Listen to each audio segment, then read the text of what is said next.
All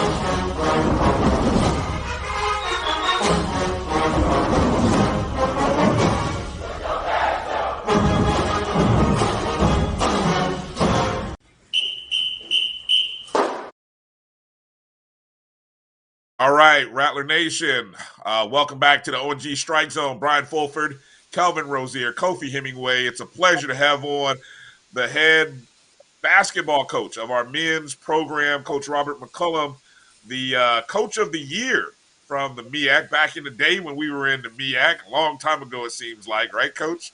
Welcome to the ONG Strike Zone. How you doing, sir? I'm doing well. Thanks for having me.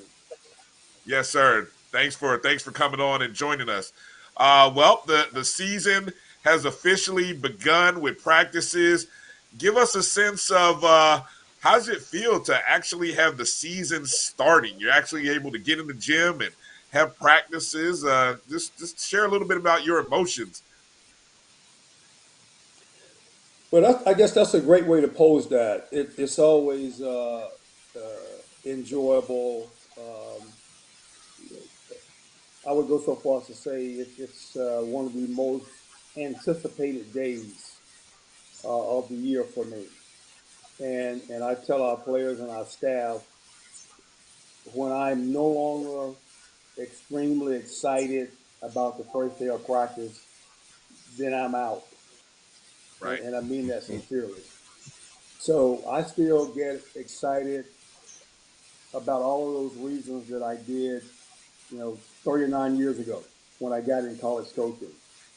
I'm happy for the players. I'm happy for the first time players, for those freshmen. And so each of them give you a certain feeling or a certain emotion, all based on where they've come from, how they arrived on the hill, what they had to do to get there. Each story is different. And so now, as a coach, I'm really happy for them. So the 29th was our first day. So today we concluded our sixth practice. And for us, we returned all five starters. So it takes a lot to get me excited, to get me feeling really good because, quite frankly, the expectations are higher than they've been. And so now the challenge is finding the incoming guys, those 3 or 4 new guys that we know that we need to be able to count on to get us over the hump. So I know what I'm going to get from the starting five. And you can't beat experience.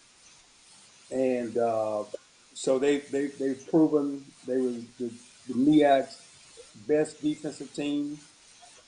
We were eighth in the nation in defending the 3-point shot. So I know what I'm going to get from those guys. But again, that said, we're going to need help from 3 or 4 of our newcomers to be able to win the SWAC championship, and that's the goal. This is Coach your fifth season in Tallahassee as the head coach, and it seems like every year has started with different challenges and expectations from your first year coming in to obviously the COVID year and the years in between. But is there a sense of moving into a new conference? What type of challenges does that bring forth for you and your staff moving into the new conference for this upcoming season? Well, it brings a lot of challenges. Each year there are those challenges that each team presents that you didn't play the previous year. Because it's so much unknown. So the SWAC is going from 10 teams to 12 teams. So now, well, technically, you could say we have 11 teams that we know little to nothing about because Bethune-Cookman has a new coach. One, they did Right. not play last year. They set out last year. So that familiarization that we had with those players, we don't even know how many of those guys returned. Totally different coaching staff. So it's going to be a learning process. We've already obviously begun scouting. I've begun I scouted the SWAC conference tournament last year, and which is the most games that we have. And so I watched a couple of games during the regular season. I really saw Grambling and Southern. Didn't see Jackson State, but watched Prairie View and Texas Southern. And one, I wanted to get a sense for where we were this past season. How would last year's team, how would that team have fared had it been in the SWAC? And I'm comfortable in saying we were in the upper echelon. So, and let me be more specific about that. When I came to FAMU, I said once we get the program going, FAMU should finish in the upper echelon every year, and I mean that. We have the facility. We have all those things that we need. And of course, budget and those things. There's still some improvement to be made in those areas, and I feel very good about the commitment that Courtney Gaucher has made. But yet, we have everything that we need to be one of the upper echelon teams in the league. And here's why that's important. Because if you're one of the upper echelon teams in the league, that means you're receiving a good seed in the first round. Now, let me mention that the SWAC doesn't send all 12 teams to the conference tournament, which I'm not a fan of. The majority of the coaches, and not all of them, are not a fan of that. We had our men head coaches meeting today. The commissioner let it be known, neither is he. That said, the committee right now, that's where they are. So the SWAC has 2 more years remaining on a very much. We pick low. It'll give me a chance to say to our guys, hey, they don't think very much of you. So hey, that's a sign of disrespect. You use whatever motivation you can to get those guys going. But that said, I'm excited about doing this SWAC. Geographically, I think it's much better. We'll still have a lot of bus rides, but those bus rides would be more of them would be in the vicinity of us going to South Carolina State, and so or less, maybe one or two a little longer, but for the most part in that ballpark. But to know that our conference tournament would be about a 5 hour drive, you got Alabama State 4 hours, so most of the games would be in the 6.5 hour bus ride range. So just a lot to look forward to, a lot of reasons to be excited. Kelvin, what do you got? Coach, I want to ask you about the agreement with the Pac-12 and the SWAC, and just what are your thoughts about that agreement? What's the pluses and so forth? And if you have any information, how did that come about? I don't know if I can tell you specifically how it came about, but what I Yeah. what I can say it it's historical in every stretch by any measure. Mm-hmm. So Kelvin, a couple of years ago you were traveling with us, and so you know about the guarantee games, and not that the HBCUs are the only schools that have to play guarantee games. That perception is out there, which could not be further from the truth. There's no way programs like the University of North Florida could stay afloat without guarantee games. When like us, they get no money from the state. You can't use state money, and they don't have football. So so, Good point. but anyway, so to have a Power Five conference that's going to travel to an HBCU campus, rarely has that happened. And so over the course of 2 seasons, all 12 members would travel to HBCU to SWAC schools. So that's and it just bodes well, speaks volumes about the leadership of Dr. Charles McClellan, his leadership, his vision, how he's thought of around the country. And so I could not be more excited about it.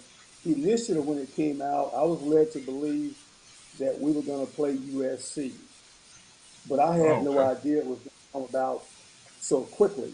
And of course, as you know, Kelvin, 2 years ago, we opened this. We opened the 1920 season at USC, Mm-hmm. and you were there to witness uh, Yeah, the 150 rattlers that showed up.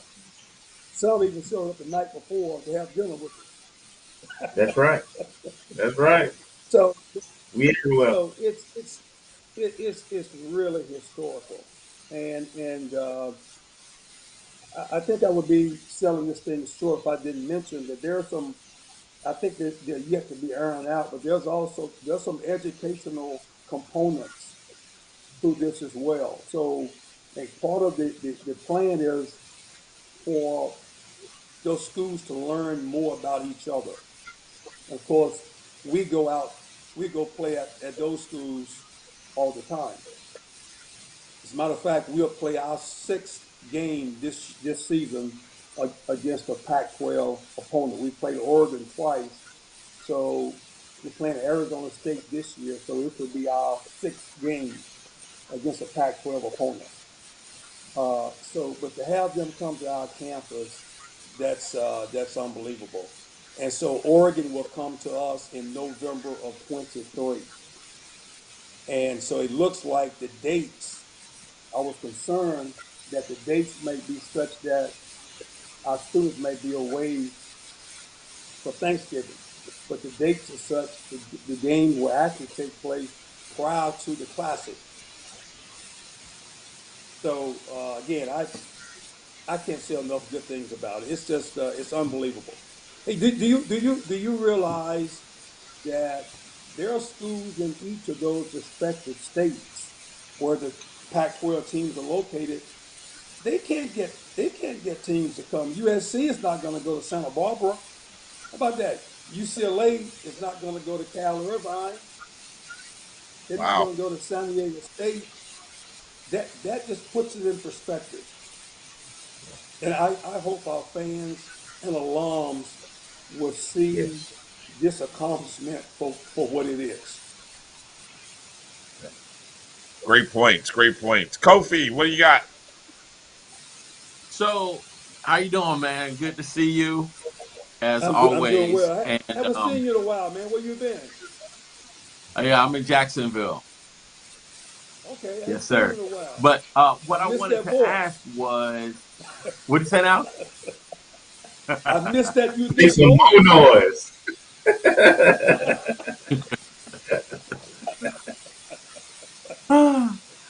True that. True that. I appreciate it. Um, let's talk about recruitment and the top freshmen that you have coming in, and give us some names of some people that we should be looking out for. And the second part of this is obviously with LeBron James sponsoring FAMU athletics. How in depth or how close are we in recruiting his son or sons and coming to play for Florida Agricultural and Mechanical University? How? No Inquiring pressure, minds coach. want to No know pressure. now. Y'all know y'all wanted to know Yeah, we that. did. We did. All right. You just went 1 for 2.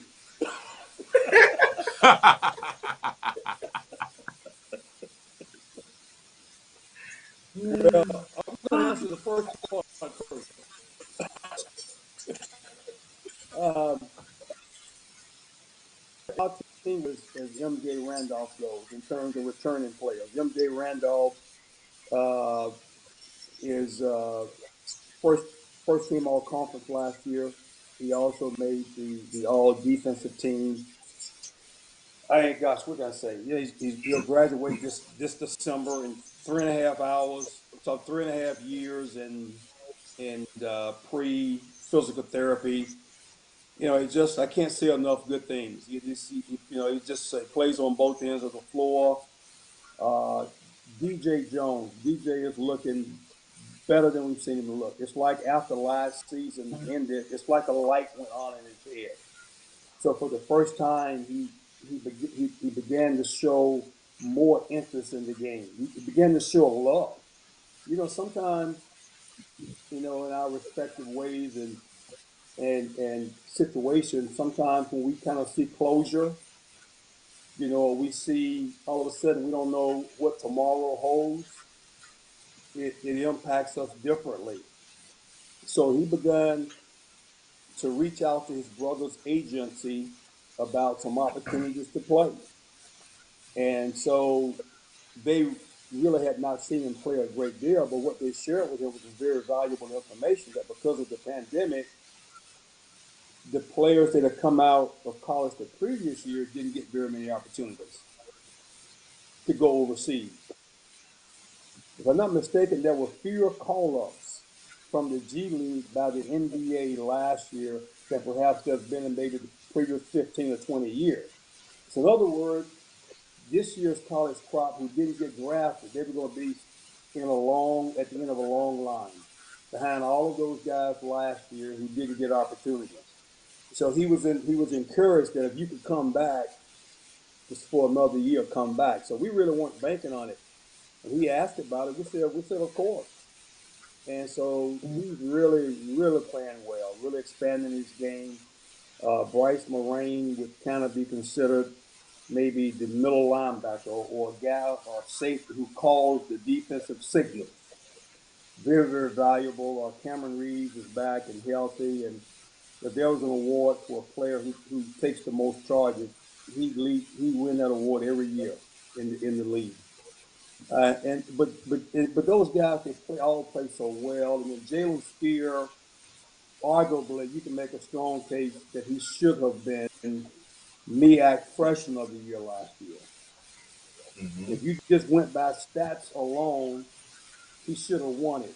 But the fact that we did not play any of the teams from the North, I think that really, weighed heavily, against him. But he can really score the basketball.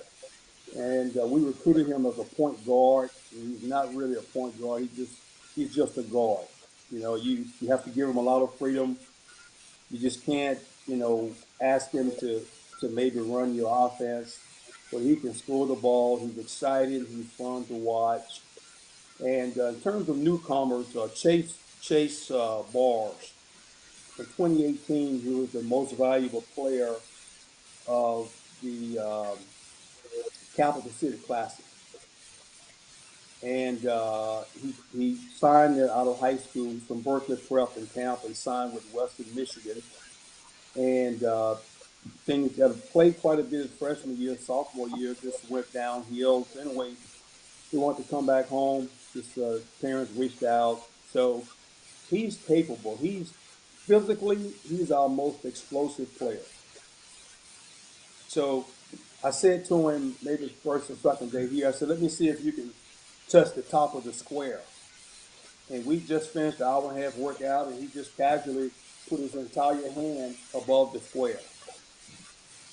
So he's really explosive. He shoots the ball better than what I think. And so now we got to get him to rebound the basketball because if he'll put forth the effort, it'd be very difficult to keep him off the board. He can really protect the rim as well. So he's one we're really, really counting on.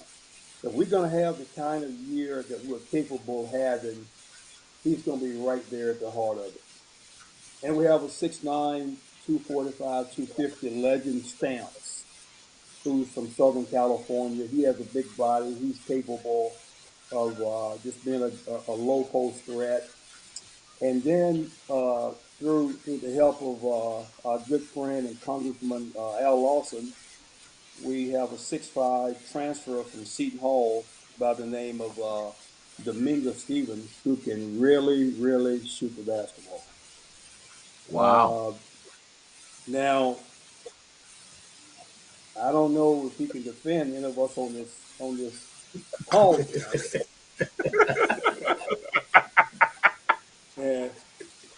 And Kelvin, you were around me for 2 years, so you know if you don't defend, you're gonna have a hard time playing.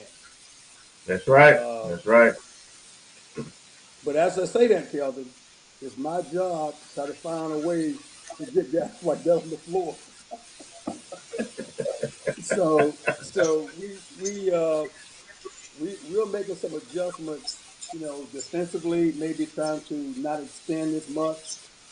Really trying to find very similar to Dominguez Stevens, and he's a true freshman. But those guys are a little bit behind. So Dominguez Stevens and Chase Bars, legend stamps. Those are the three guys that we're really counting on. And then we have Jameer Williams, who's a second generation FAMU. Both his parents came out of FAMU early '90s. They hail from St. Augustine. He's 6'4". He's one of the best on-ball defenders that I've seen in a long time. If he can just stay healthy, so I feel good about the pieces that we have. Now, the LeBron deal, the Nike LeBron deal was extremely impactful.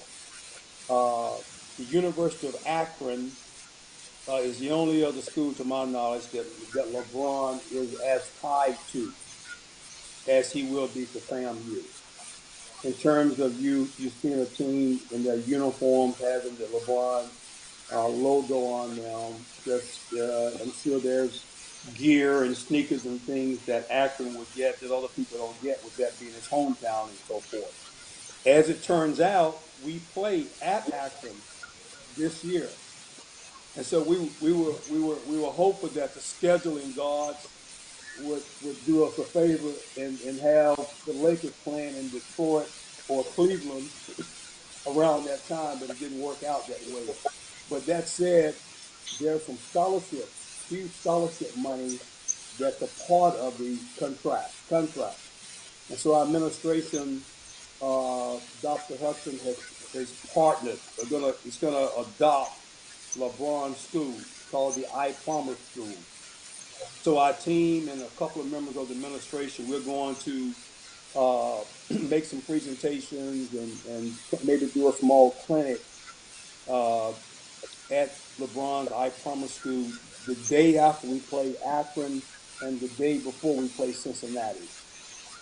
Now, the last part of that question, uh, only thing you can say about a recruit is that you recruited them. The rules forbid me from saying anything else. And that's I'll take that.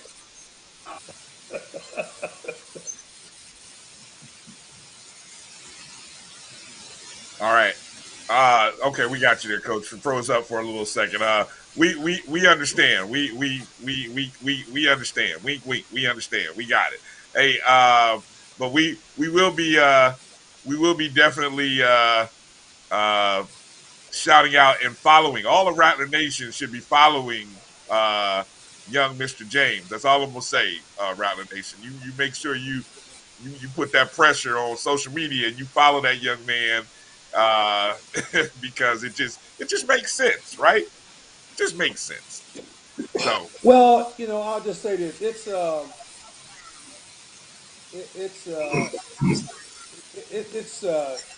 it, it's about as unique of a situation, as you can get. yeah, And of course, it's not as easy as it looks. Um, and so there's some challenges there that yeah, that we'll obviously have to just work through and work around. Just given who he is, yeah, but yet what LeBron has done and continues to do benefits not only our basketball program but the athletic department of the university. How many hits, for example, that he get last week when he walked in a FAMU sweatshirt? yeah, You can't buy that type of advertisement, that type of publicity.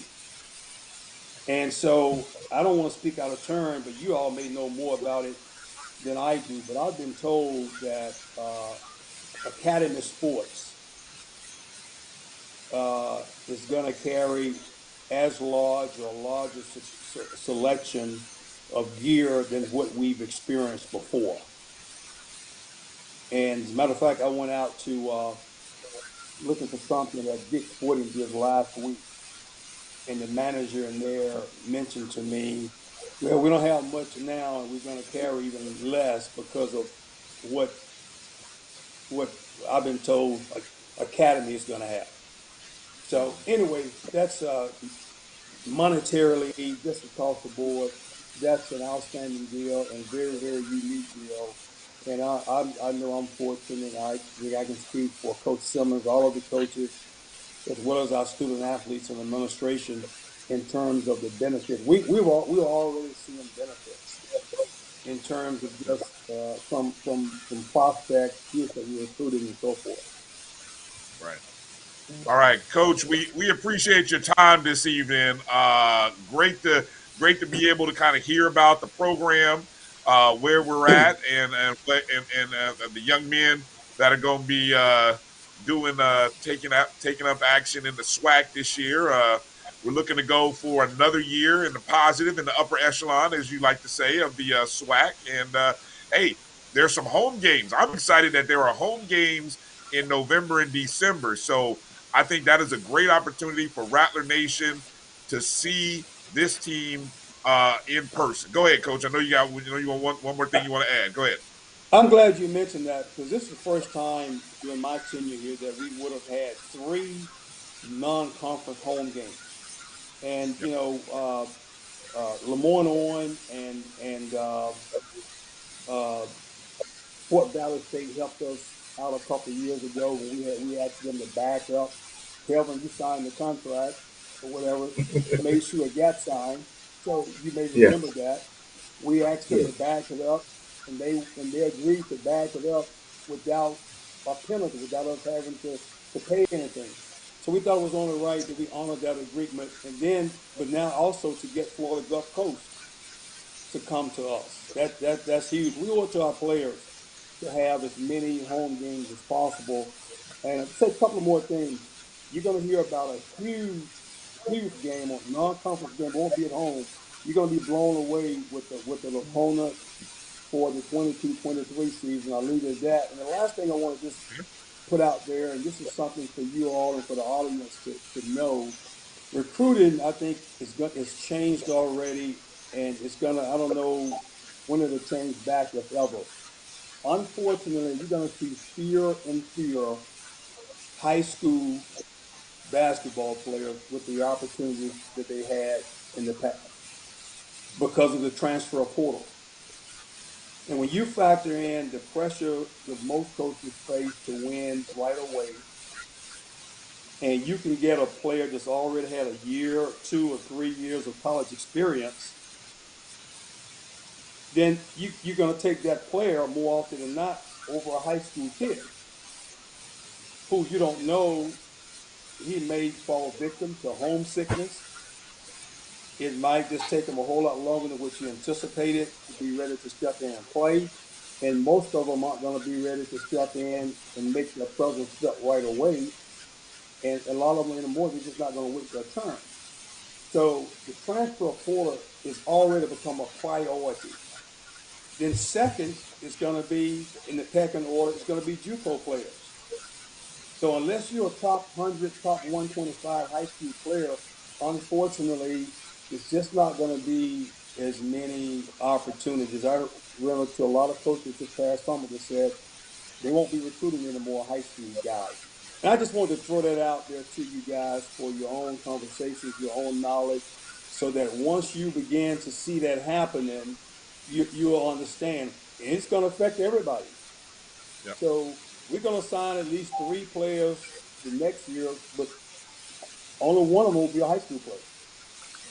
Yeah. And I can see that going forward, not more than one in a given year. You never say never, because sometimes, in the last 2 years, we've seen just what? An upsurge in the interest in HBCUs, on so many levels. So I'm certainly not going to count us out in terms of the appeal and interest we get. from a higher caliber player than what would have been expected 5 years ago. Right, right. Great points, Coach. Hey, I hope we get a chance to look. You're a month away from the start of the season, which starts November 10th at Kansas State. So we Yeah. wish your guys good health, because I know it's a long grind over the next month, and hopefully before we get into the start, we can have you back on and kind of do this again and chop it up, and we'll even just block off a whole hour, because I feel like we can go on for days. But I know we don't have that Yes. kind of time, and I Yes. don't want to keep you up late. So we're gonna block Hey, off a come lot of on. time. Hey, I'm getting ready to go watch tape, man. Okay, see, look, coach is a night owl. I love it. I That's my love it. coach. Yes, All right, That's yes, my yes. coach. yeah, that's my coach. Yes, sir. Yes, All sir. right, man. Hey, again, Hey, I really appreciate it, Kelvin. Hey, man, really appreciate it, man. And hey, anytime. Thank you, all Coach. right, We'll definitely be in touch. All right, thanks so all much right. now. All right, Thank don't you, be a coach. All We're right. stranger. going to a quick break. All right, now. We'll be back right after these words. ONG Strike Zone.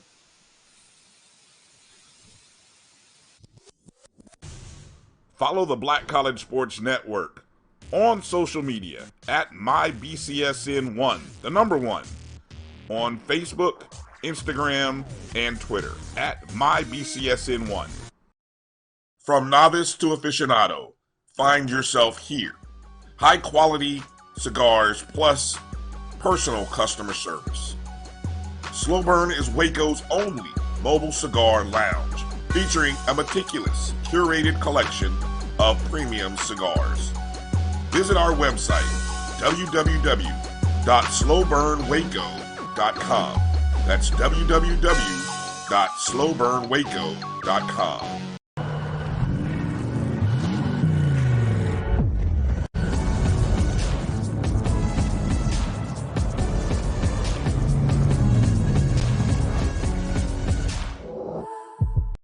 Let's get back to getting ticks instead of watching flicks.